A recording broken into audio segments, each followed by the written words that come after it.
Good afternoon, everyone. Oh, wow, how do we, so I sit here? Probably there. All right, we'll be close. I won't bite. Works well. Well, good afternoon, everyone. Hello to everyone here at GamesBeat, and hello to all of you watching live on Twitch.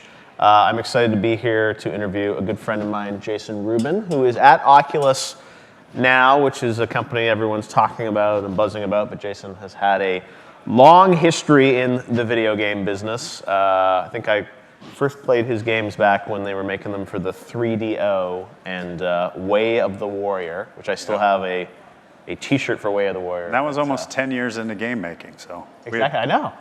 Nothing good before that. I was too young before. I was like 13 then or something. But so Jason has a long history in games, making games, well known for founding Naughty Dog, which is one of the best game development studios in the world right now, and is working on Uncharted 4. But he left that all behind, did a lot of other interesting things, sort of in and out of gaming and entertainment. But then you came back to games for Oculus. Once a developer, always a developer, I think, right? Well, and so let's talk about, you and I over the years have always talked about, what was going to take you to sort of get back into games. You had ideas for games you wanted to make, you didn't make. After you left Naughty Dog, you put a great succession plan in place. That studio is on fire. But why, let me ask you about the idea of just VR in general. What was the moment for you at being this game maker that had worked for so many years on games? Do you remember the moment when you sort of first put on VR? Were you an instant believer in it? Absolutely. Brendan called me down. He's the CEO of Oculus, and he said, "You really need to see this thing." And I went, assuming that I wouldn't be that impressed. I've seen a lot of technology over the years, but I put it on, and I was an instant believer. I've said this before. I got into games to make worlds. I walked out of Star Wars at 7 years old and wanted to be George Lucas. I think every game maker has wanted to create worlds. And after 20 years of creating flat experiences, I kind of got not tired of it, but I had done the same thing long enough that I wanted to take some time off. And seeing VR and the ability to actually create a world that's around you that you're completely immersed in was what got me excited to get back into games on a full-time basis. And what's interesting is back then, they weren't interactive, right? It was just being able to look around, and that was enough for you to that the level of immersion was enough to excite you about what the gameplay could eventually be? Yeah, the promise is there. Yeah. People talk about presence, and it's one of those wishy-washy terms. No one's really defined it, but there's a moment in the demo that I got a year and a half ago now, almost 2 years ago now, where you're at the edge of a building. And I've given that demo now hundreds of times since, and I stepped off the building, but it took a conscious decision to override my instincts not to. Right. And 9 out of 10 people or more that I've given that demo, I can't coach them to step off the virtual building. Right. You say, look, you were in a room 15 minutes ago, you're not at the edge of a building, we would never kill you, I'm gonna hold your hand in the real world, just take a step forward. And most people say, I get it, I'm not gonna do it. I understand what you're saying, I know I'm not gonna be, I can't. And that, even though it wasn't interactive, even though there was no long-term gameplay, there was no compulsion loop, there was no feeling of achievement, all of those things that games will bring to it, I knew at that moment, if I can make you afraid to walk off a building, I can sell you anything. I can make you believe that you're in an alternate universe. This pen. All right. So Oculus showed you that demo. You got excited about what they were doing. Maybe we should sort of let people know kind of what your role is at Oculus and how you were involved in this. So you said, you're a developer first, you like making games.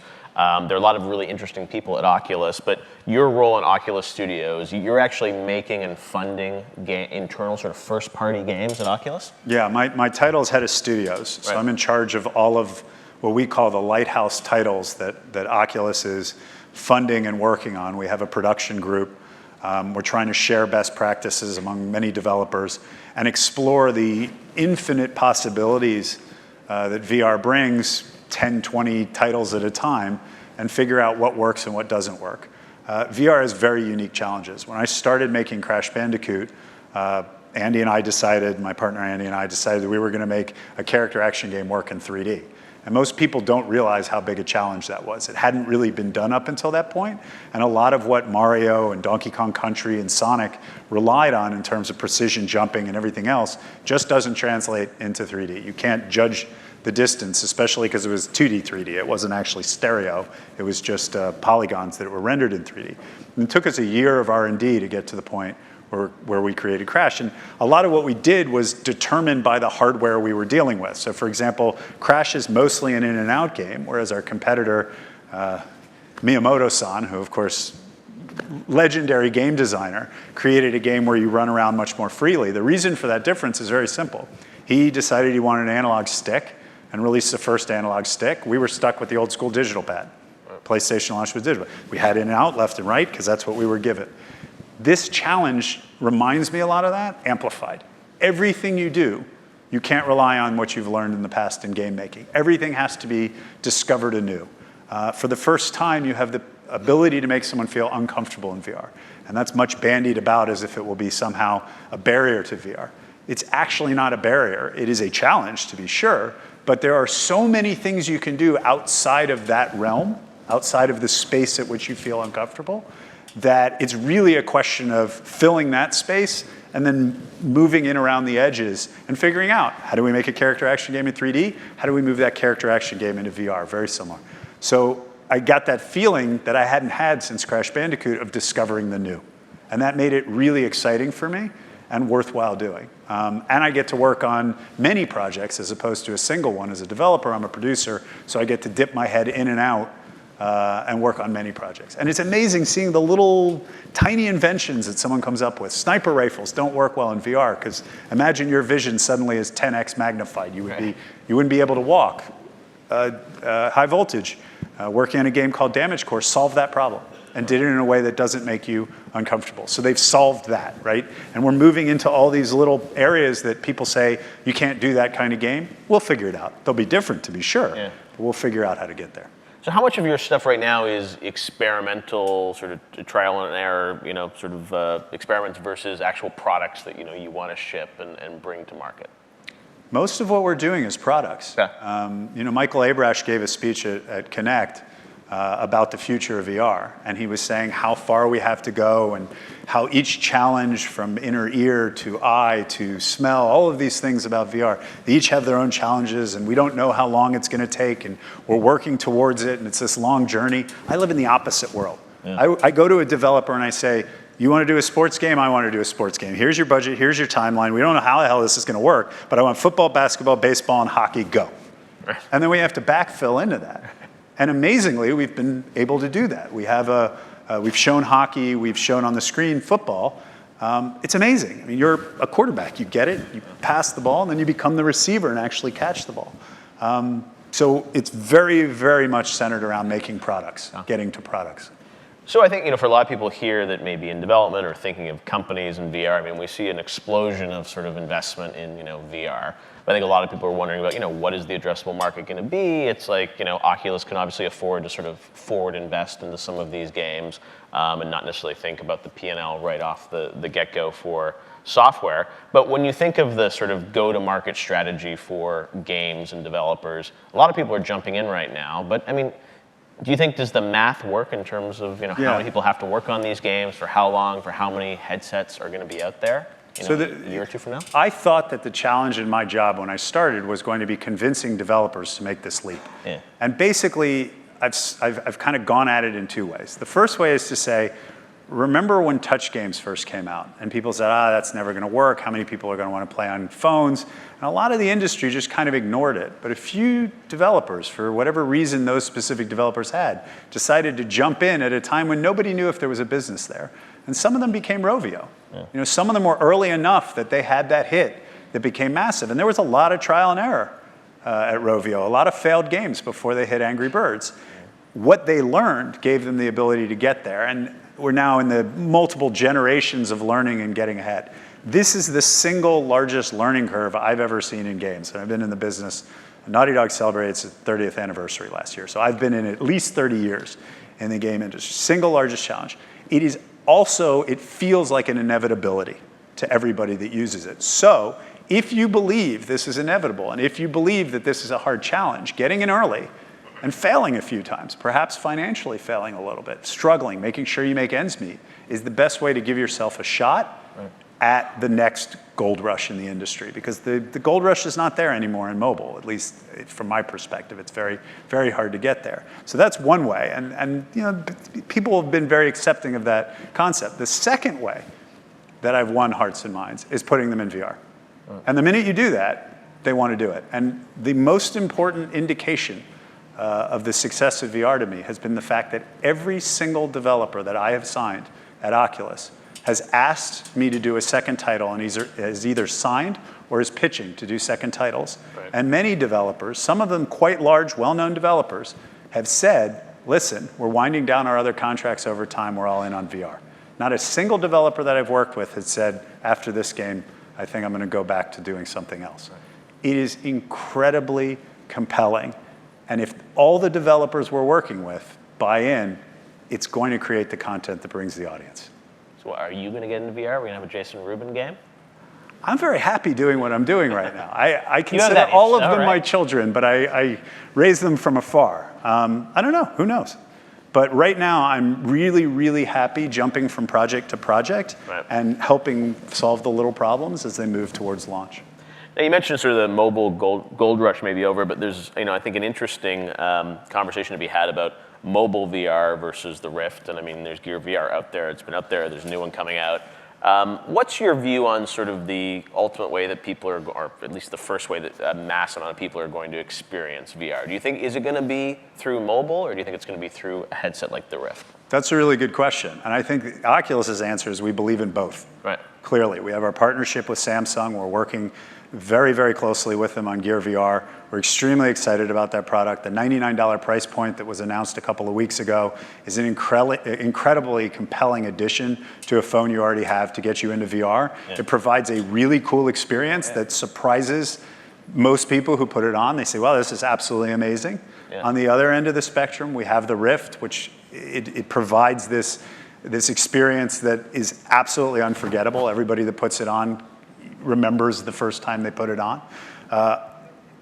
It's hard to say how VR pans out, but I would say right now, mobile is kind of starting at lower end and moving up, and Rift is starting at the high end and moving towards the middle. Yeah. And somewhere in the future, we end up with the perfect device that's at the right price point, that has the broad enough market that it becomes a huge success. How that exactly plays out, I don't know. No, I mean, the Rift, obviously, not just the headset. You got to have a great computer to run it. I mean, there's a lot of barriers to entry there, and that's why I think the mobile experience, for those of you that have tried it, I mean, it is pretty compelling. When you're thinking about studios and games, where are developers going? Are you building games that work on both, or you have to bet on one or the other? Is it a combination? Or? Again, it's been amazing. Sometimes you show the developer the Rift, they're like, this is absolutely unbelievable, and then they put on the Gear VR and they're like, this is where I want to work. Right. This is the future. At other times, you give a developer the Rift and Gear VR, and they absolutely just want to work on Rift. So I think that's a developer preference. Are you doing games that will be on both, too? There are definitely games that are on both. The fundamental difference between the two is that there is no positional tracking right now on the mobile device. So it has 3 degrees of freedom. You can look around and see in any direction, but as you move forward, backwards, left, or right, it doesn't register that change. So as you run into a game, if you were to stand up, don't do this at home, but if you were to stand up and run forward in your game, the whole world comes with you on Gear VR, whereas you will run into whatever you're running at on Rift. And that fundamentally changes some games. Some games don't work on one, some games don't work on other. But there are games, Hero Bound 2 and Hero Bound 1, third-person dungeon crawler that we did, work great on both. Right. So when you think of sort of studios and where you're going to place your bets moving forward, I know you're working with a lot of cool developers. Maybe tell us, I mean, what are some of the titles that you're working on, or the types of experiences that you want to build? You mentioned sports, but you've got some other stuff too, right? Yeah, we're trying to hit the gamut. We have a lot of games that we call tabletop, for lack of a better word. RTSs would fall into that, MOBAs would fall into that. There's a weird feeling of like when you were a kid and you were playing with toys, when you're playing a game and looking down as a giant on a tabletop, again, for lack of a better term, that is incredibly compelling. You really feel like it's your little universe you're building. So we're working on a few of those games. We have third-person character action games, Edge of Nowhere from Insomniac, a bunch of others that are unannounced, Lucky's Tale from Playful, that are incredibly cool. The challenge there is you tend to focus on the character, so we're trying to invent ways to get the player to actually look around, because the power of VR is you have this, this giant universe to look around in at any given point. But third-person games have worked really well. Chronos is another one that we've announced, which is fantastic. And then we have the first-person adventures. Yeah. And then onto that, you have to layer input devices. So everything we've just talked about is headsets, but our touch controller gives you an incredible ability to put your hands into space and reach out and kind of see them, and it has really, and yeah, you've used it. You can point, and thumbs up, and do things like that. And another thing to say, by the way, is that Facebook believes in social, and Facebook owns Oculus. There's a strong belief that social is going to be a huge part of VR's future, and we have demos right now where I can point over there, and you'll turn around and look at what I'm pointing at, even though we could be on different continents looking in different directions. It all just works with the 3D sound and the 3D visuals. We can play ping pong across giant chasms, and it really feels like I'm standing in front of you. The second presence moment that I experienced after the walking off a building was the first time that I went into what we call Toy Box, which is a multiplayer demo where you do nothing but pick up and mess with stuff. There's no game in it. And I'm a floating blue head, you're a floating blue head, we have floating blue hands. So it's just floating hands in a head. And if I walk at you, you will get that feeling of human fight or flight. What is this person doing? Why are they coming at me? Do I need to do something? And there's no other medium, no matter how, I watched Jurassic World last night on a flight. No matter how that dinosaur gets up to the TV, you're just like, okay, there's a dinosaur on the TV. When you see things in VR come at you, you get that feeling. And even though I'm a floating blue head, that has nothing to do with me, you'll recognize my body motions, you'll recognize me as human, and you'll react to me as if I was human. And so we're doing a lot with the touch controllers and the social interactions. So when you say this, you paint an amazing picture of sort of, VR, how impressive it is. I mean, when you look at the traditional games business, I mean, is VR going to just wipe out, the traditional console business? I mean, is everything going to be in VR? Or do you think VR is just, it's cool for these short session experiences, but I'm still going to want to sit there and play Grand Theft Auto? Yeah, the short session experience, I'm not sure is a truth. Like, there are things that I've done for many hours that I don't have a problem with. Right. But what I will say is there are some things that we're really good at doing in 2D games. And 30 years of Naughty Dog has created titles that are not all of a sudden going to go away. And a lot of those titles won't work in VR because of the locomotion issues and the comfort issues. But I still want to play those games. Right. And VR actually does an incredibly good job of letting me play those games on a 70-inch television with the best sound system in the world, sitting next to a friend. So I think that those games, nobody in VR space says, we're going to wipe out any other, like, you just don't hear that. No one in Oculus says, this is the end of anything. We think it amplifies and improves everything that's out there. We announced the Netflix app. Netflix is awesome in VR. It's a gigantic screen that most people can't afford to have in their house. And on a plane, it's with Wi-Fi, but if you download the movies, which is also a possibility, it's a great way to zone out and be in first class. But so you do think those traditional 2D games will still exist, but you think everyone will be sort of viewing it through, they won't be watching on television, they'll be viewing Maybe not everyone, but I have a 2.5-year-old daughter. I happen to love the Grand Theft Auto franchise. Right. I can play it right in front of her if I have a headset on. When I was going to college, I was stone cold broke. We were 3 people sharing a tiny little TV. I can put on an Oculus headset, plug it into my laptop, and I'm sitting in an amazing room watching television, again, with friends who are not in the room, avatars of my friends. I'm going to tune out my roommates. They're not there anymore. So I think there are a lot of times where it makes it better. We have an Xbox integration that plays through Rift. It's amazingly good. It really is a great way of playing it. And again, when you grew up, we would play Mario Kart next to each other on the sofa. Yeah. And we've lost the crap talking, right? We've lost the ability to look over and laugh at somebody in their face. Trust me when I tell you, even though you are an avatar, you're playing a gnome and I'm playing, a flaming chicken. When I look at you and I laugh, you get that, he just laughed at me. Right. You feel that. So going back to the Mario Kart party, even though we're not in the same room, is incredibly compelling. I think it makes everything better. Everything better is in VR. All right, we will leave it there. Thank you, Jason Rubin. Thanks, everybody. Enjoy the rest of GamesBeat.